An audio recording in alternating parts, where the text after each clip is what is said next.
My fellow people, our struggle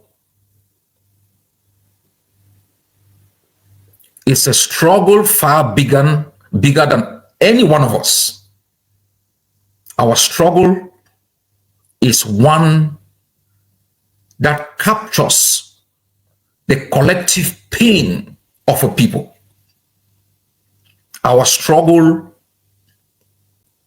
is against a system that has transformed our society from a tranquil place of cohesion and hope into one of chaos, despondency, and hopelessness.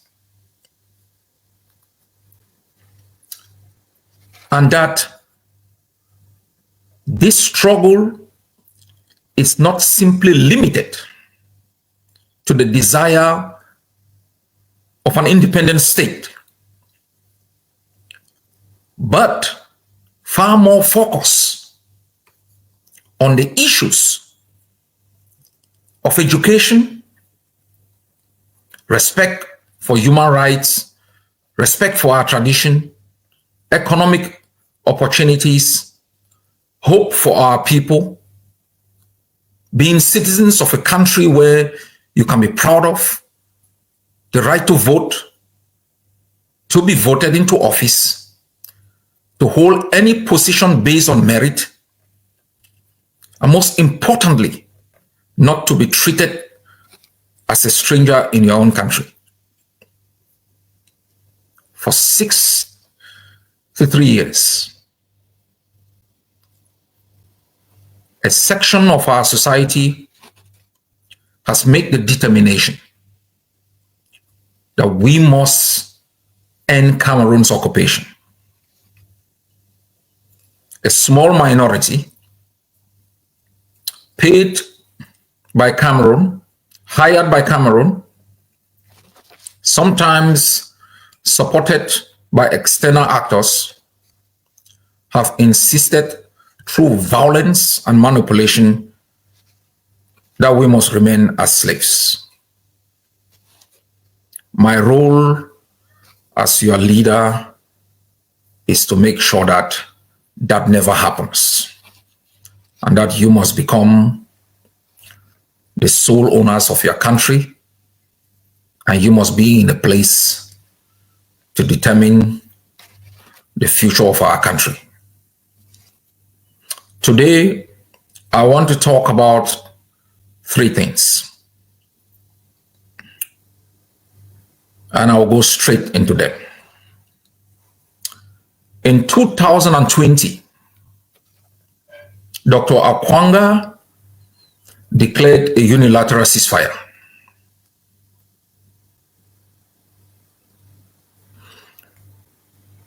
A unilateral ceasefire is a cessation of hostilities by one party in a conflict. We are aware that during the COVID-19 period, the United Nations orchestrated a scheme that could be used to reduce the effect of ongoing wars, to create the environment for the pandemic to be dealt with. In the Philippines, the Filipino government declared a unilateral ceasefire. In Amazonia, Dr. Akwanga declared a unilateral ceasefire.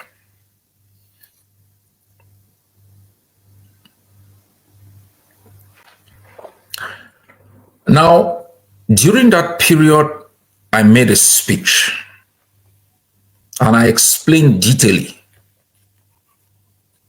why a unilateral ceasefire is not for the interest of Amazonia.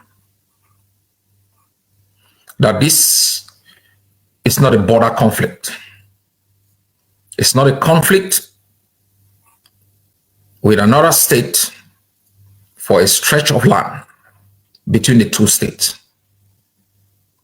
It was a war being fought within the territory of Ambazonia. It was a war declared on Ambazonia by the state of Cameroon that continues to occupy our land.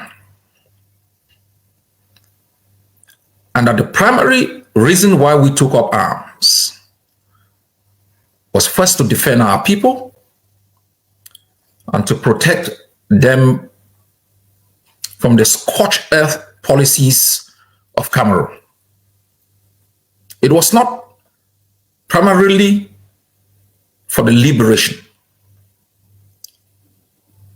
After teachers and lawyers were massacred, helicopter gunships were used against peaceful demonstrators in Buea. After bodies were found in the bushes,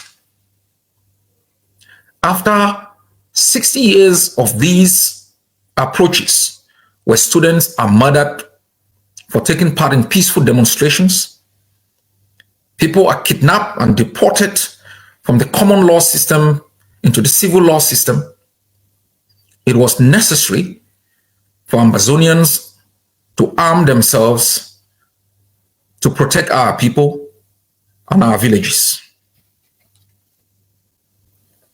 and to declare a unilateral ceasefire against a genocidal regime, one that has demonstrated that you do not need to be armed to be murdered, one that has shown that it can kill students for taking part in peaceful demonstrations, was not only unwise, but was almost a sabotage, was almost a surrender. Ceasefires are sometimes a declaration of intent, measures of confidence building by parties in a conflict. And depending on the nature of the conflict, ceasefires are fully negotiated, monitored, and used to achieve political ends.